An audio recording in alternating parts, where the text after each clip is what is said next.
लक्ष्य अपना अर्जुन के तीर जैसा रखना। लक्ष्य अपना अर्जुन के तीर जैसा रखना और हौसला सरहद पर खड़े वीर जैसा रखना। इन्हीं पंक्तियों के साथ में मैं एसपी ठाकुर आप सभी का हार्दिक वंदन करता हूं। दोस्तों, आज का वीडियो रहेगा इतिहास के एक और महत्वपूर्ण राजवंश चौहान वंश पर, जो कि 6वीं सदी से लेकर के 1192 ईस्वी तक शासन करता है। इसको विस्तार पूर्वक जानेंगे। तो चलिए दोस्तों, बिना समय लिए आपका वीडियो शुरू करते हैं। चौहान वंश 6वीं शताब्दी से लेकर के 1192 ईस्वी तक चौहान वंश शासन करता है। अगर बात करें कि चौहान वंश की जानकारी के स्रोत क्या हैं, तो जयानक की पुस्तक, पृथ्वीराज विजय तथा चंद्रवरदाई की पुस्तक पृथ्वीराज रासो में चौहान वंश की जानकारी मिलती है। बात करें चौहान वंश के मूल निवास स्थान की, तो चौहान वंश का मूल निवास जांगल देश को माना जाता है। और जांगल देश में बात करें तो बीकानेर, जयपुर एवं उत्तरी मारवाड़ का क्षेत्र माना जाता है। वैसे तो चौहान वंश की अनेक शाखाएं थीं विभिन्न क्षेत्रों में जिन्होंने शासन किया, लेकिन इन्हीं शाखाओं में से सबसे महत्वपूर्ण शाखा कौन सी थी? शाकंभरी के चौहानों की थी। तो इसी वीडियो में शाकंभरी के चौहानों को विस्तार पूर्वक जानेंगे। दोस्तों, शुरुआती दिनों में जो शाकंभरी चौहान के शासक थे, यह किसके सामंत हुआ करते थे? तो गुर्जर प्रतिहार वंश के शासकों के सामंत हुआ करते थे। अब बात करें कि जो चौहान जाति की उत्पत्ति है वह कहाँ से हुई है, तो इसकी जानकारी पृथ्वीराज रासो में मिलती है, जो कि चंद्रवरदाई की पुस्तक है। इसमें ऐसा माना जाता है कि माउंट आबू के निकट ऋषि वशिष्ठ के द्वारा एक यज्ञ किया गया था और उस यज्ञ की अग्निकुंड में से इस जाति की उत्पत्ति हुई थी। अब बात करें कि चौहान वंश की स्थापना किसने की थी, संस्थापक कौन था? तो चौहान वंश का संस्थापक कौन था? वासुदेव था। चौहान वंश का संस्थापक कौन था? वासुदेव था। इसने कब से कब तक शासन किया? तो इसने 941 ईस्वी से लेकर के 955 ईस्वी तक शाकंभरी के चौहानों में राज किया। बात करें इसकी राजधानी की, तो इसने अपनी राजधानी अहिछत्रपुर को बनाई थी। अहिछत्रपुर जो कहाँ पर था? तो नागौर राजस्थान के अंतर्गत आता था। एक इतिहासकार हुए हैं दशरथ शर्मा। दशरथ शर्मा के अनुसार जो शाकंभरी चौहानों का संस्थापक था एवं आदि पुरुष था, वह कौन था? वासुदेव था। कौन था? वासुदेव। इसका सबसे महत्वपूर्ण उत्तराधिकारी कौन होता है? वासुदेव का सहराज होता है। कौन होता है? सहराज। और सहराज यह वही शासक है जिसने प्रतिहारों की अधीनता से चौहानों को मुक्त करवाया था और इसने महाराजा धीराज की उपाधि धारण की थी। तो ये आप याद रखोगे कि चौहान वंश को प्रतिहारों की अधीनता से मुक्त किस शासक ने करवाया था? तो सहराज ने करवाया था। साथ ही इसने महाराजा धीराज की उपाधि भी धारण की थी। जो सहराज है इसका उत्तराधिकारी कौन होता है? एक एक लाइन है, परीक्षा की दृष्टि से बहुत ही महत्वपूर्ण है। तो जानते हैं कि जो सहराज है इसका उत्तराधिकारी कौन हुआ है? अजयराज होता है। कौन होता है? अजयराज। और यह अजयराज वही अजयराज हैं जिन्होंने जो राजस्थान में एक प्रसिद्ध शहर है आज वर्तमान में अजमेर की स्थापना की थी। साथ ही इन्होंने अजमेर को अपनी राजधानी भी बनाई थी। तो अजयराज द्वितीय ने अजमेर नामक नगर बसाया था तथा उसे अपनी राजधानी बनाई थी। जो अजयराज है, अजयराज का अगर उत्तराधिकारी की बात करें तो इसका उत्तराधिकारी कौन होता है? अरुणराज होता है। अजयराज का उत्तराधिकारी कौन होता है? अरुणराज होता है। अरुणराज ने पुष्कर, जो कि कहाँ पर है? राजस्थान में है, पुष्कर में वराह मंदिर का निर्माण करवाया था। अरुणराज का उत्तराधिकारी होता है वह कौन होता है? विग्रहराज चतुर्थ होता है। कौन होता है? विग्रहराज चतुर्थ होता है।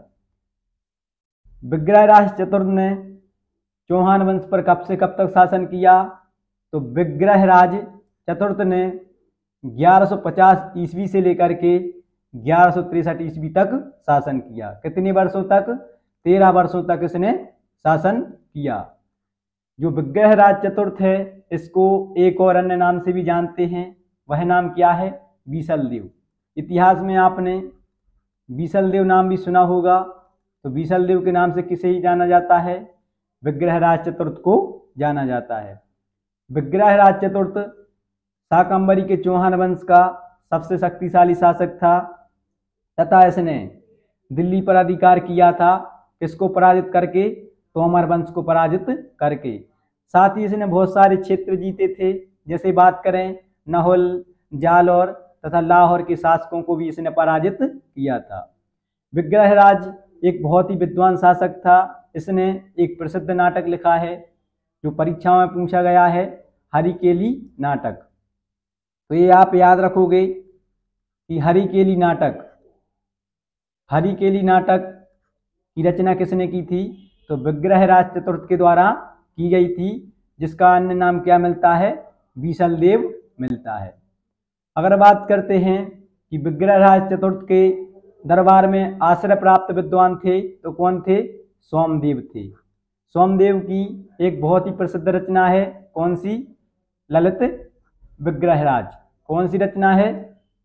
ललित विग्रहराज। इसके बाद में जो बीसलदेव था या विग्रहराज चतुर्थ थे, इनका एक उत्तराधिकारी होता है जो कि चौहान वंश का सबसे महत्वपूर्ण शासक होता है। कौन? पृथ्वीराज तृतीय। पृथ्वीराज तृतीय 1177 ईस्वी से लेकर के 1192 ईस्वी तक शासन करता है। साथ ही यह चौहान वंश का अंतिम शासक था। तो आप याद रखोगे कि चौहान वंश का अंतिम शासक कौन था? तो चौहान वंश का अंतिम शासक कौन था? पृथ्वीराज तृतीय था, जिसने कितने वर्षों तक शासन किया? मात्र 15 वर्षों तक शासन किया। बात करें कि पृथ्वीराज तृतीय की उपाधि क्या थी, तो इसने राय पिथौरा की उपाधि धारण की थी। जो इसकी माँ थी वह त्रिपुरी के जो कलचुरी या चेदी वंश के शासक अचल की पुत्री थी और उनका नाम क्या था? तो कर्पूर देवी उनका नाम था। पृथ्वीराज तृतीय शाकंभरी के चौहान वंश का सर्वाधिक प्रसिद्ध शासक था। पृथ्वीराज चौहान ने चंदेल शासक परमाणु देव को पराजित किया था। किस युद्ध में?